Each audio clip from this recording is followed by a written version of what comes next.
Welcome back, everybody. We are going to be talking about pop art today. And what makes pop art is that it is something that is popular in our culture. So it could be anything from sports players to video games to actors to candy and soda and fast food emblems.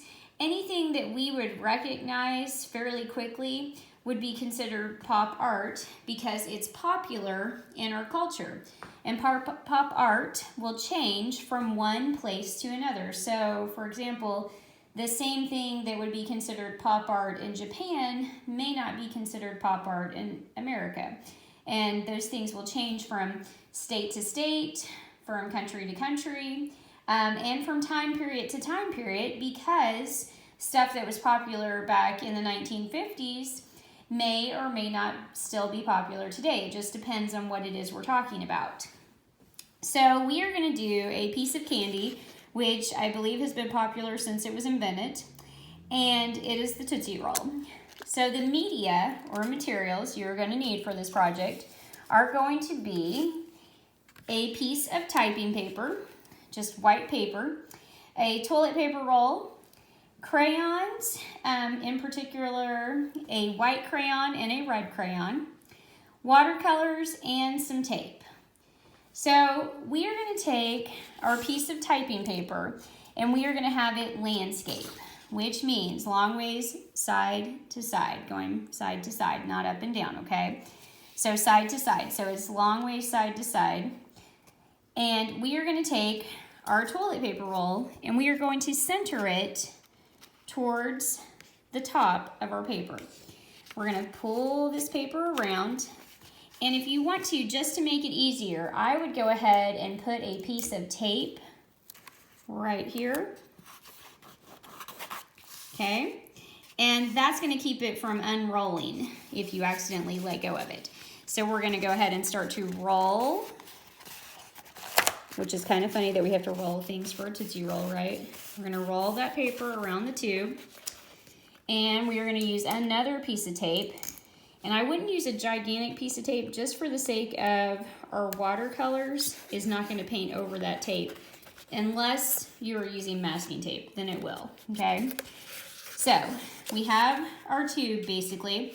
I am going to hold on to this center part, and then I'm going to twist this extra paper that's hanging off the end. So it's going to twist. This is why you wanted it centered. So I'm twisting the end. So that's my candy wrapper end. I'm going to flip it around, and we're going to do the other side as well.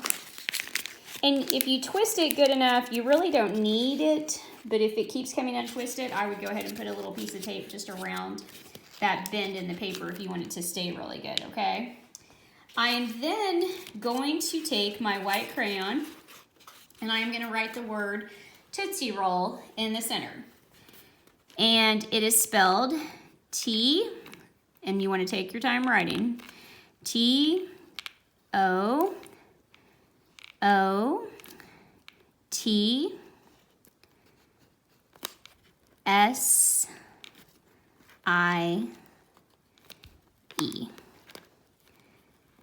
So this is going to be like ghostwriting. And I know most of you have done ghostwriting if you've been in lower primary, kindergarten or first grade for sure. I know you all have done it. So, and now we're going to write the word roll, which is R-O-L-L.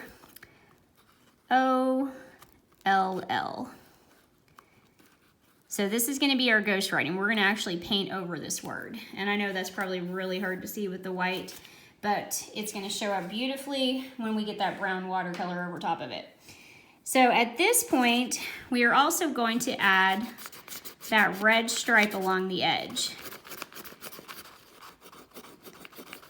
And if you wanted to stiffen this tube up, boys and girls, you could take a couple of paper wads and actually put inside the tube so that this tube doesn't collapse while you're coloring on it. That would probably be a really good idea. And then again, red stripe on this side. I would also take this all the way around. Miss Masterson just doesn't want you to have to watch me color the whole time, okay? So I would go ahead and roll this tube over and keep taking that red stripe all the way around. Now at this point, we get to get our watercolors out. And we are just going to take our brown watercolors, and this is when it's going to show up.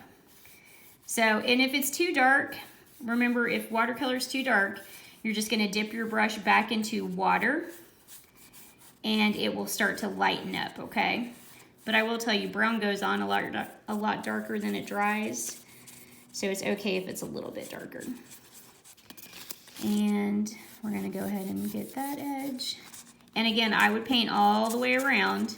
Miss Masterson just doesn't want to take up the whole video with you watching me paint, okay? So this will start to show up, and I just kind of brush some of that color away from it so we can see it a little bit better.